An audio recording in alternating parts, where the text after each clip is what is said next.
안녕하세요 여러분. 오늘은 음주운전으로 면허정지가 누적된 경우, 특히 3회에 이르는 경우의 구제 절차와 주요 요소에 대해 자세히 설명해 드리겠습니다. 음주운전은 단순한 실수로 넘기기 어려운 중대한 법적 책임이 따르는 행위입니다. 특히 음주운전이 반복되어 면허정지 3회에 이르는 경우 구제를 받기란 더욱 까다롭습니다. 하지만 구제 절차를 정확히 이해하고 체계적으로 준비한다면 성공 가능성을 높일 수 있습니다. 음주운전으로 면허정지가 누적된 경우 자칫 재발급이 어려울 수 있습니다. 따라서 음주운전 면허정지 3회 구제를 위해서는 과거 이력이 철저히 검토되며 구제 사유가 충분히 납득될 수 있어야 합니다. 행정기관은 반복된 위반 행위를 무겁게 받아들이므로 구제를 받기 위해서는 적극적이고 구체적인 구제 사유가 필요합니다. 그렇다면 구제 절차의 기본 단계는 무엇일까요? 첫 번째 단계는 사유서 작성입니다. 음주운전 면허정지 구제를 위해 반드시 필요한 자료로 진심 어린 반성과 개선 의지를 담아 작성해야 합니다. 사유서는 단순한 형식이 아니라 자신의 잘못을 깊이 있게 반성하고 있다는 것을 보여주는 중요한 문서입니다. 두 번째 단계는 행정심판 청구입니다.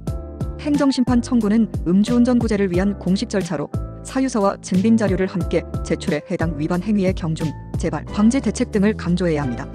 이 과정에서 자신의 상황을 명확히 전달하는 것이 중요합니다. 세 번째 단계는 증빙 자료 제출입니다. 가족 부양 문제나 직업 관련 특수 상황 등 다양한 자료로 음주운전 구제의 필요성을 증명할 수 있습니다. 예를 들어 단순 실수가 아닌 상황이었음을 알릴 자료들이 구제를 위한 중요한 자료가 됩니다. 이러한 증빙 자료는 구제 심사에서 큰 역할을 합니다. 마지막으로 결과 확인 및 후속 조치가 필요합니다. 음주운전으로 인한 면허정지 3회 구제 심사 결과가 나오면 이에 맞는 후속 조치를 빠르게 준비해야 합니다. 특히 면허정지 횟수가 3회 이상 기록이 있는 경우 구제 신청이 재차 필요한 경우가 생길 수 있습니다. 그렇다면 구제 절차에서 중요한 요건은 무엇일까요? 첫 번째로 정확한 반성 내용이 필요합니다. 반복적인 음주운전 행위에 대한 깊이 있는 반성과 사과가 필요합니다. 이는 음주운전 면허정지 3회 구제 심사에서 필수적인 부분으로 진정성 있는 서술이 매우 중요합니다. 심사관은 여러분의 반성의 진정성을 면밀히 살펴볼 것입니다. 두 번째로 실질적 재발 방지 대책이 중요합니다. 음주운전 3회차 구제에서 재발 방지 대책은 매우 중요한 요소입니다. 향후 안전운전을 다짐하는 대책을 구체적으로 설명해야 하며 음주운전 습관을 교정할 상세한 계획을 언급하는 것이 좋습니다. 이러한 계획은 여러분이 진정으로 변화를 원하고 있다는 것을 보여줍니다. 세 번째로 생활 필수성 증명이 필요합니다.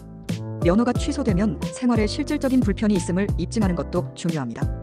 예를 들어 가족의 생계를 책임지거나 업무상 운전이 필수적인 경우 이 부분을 강조하는 것이 음주운전 면허정지 3회 구제 심사에 유리하게 작용할 수 있습니다.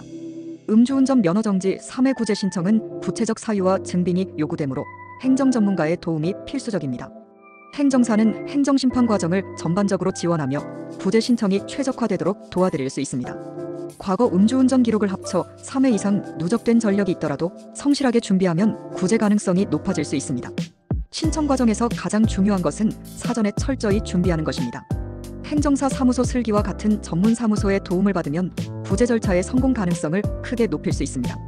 상담을 통해 현재 상황을 평가하고 구체적인 전략을 수립하는 것이 필요합니다. 음주운전 면허정지 3회 구제는 일반적으로 복잡한 행정 절차를 동반하기에 전문적인 지원이 절실합니다.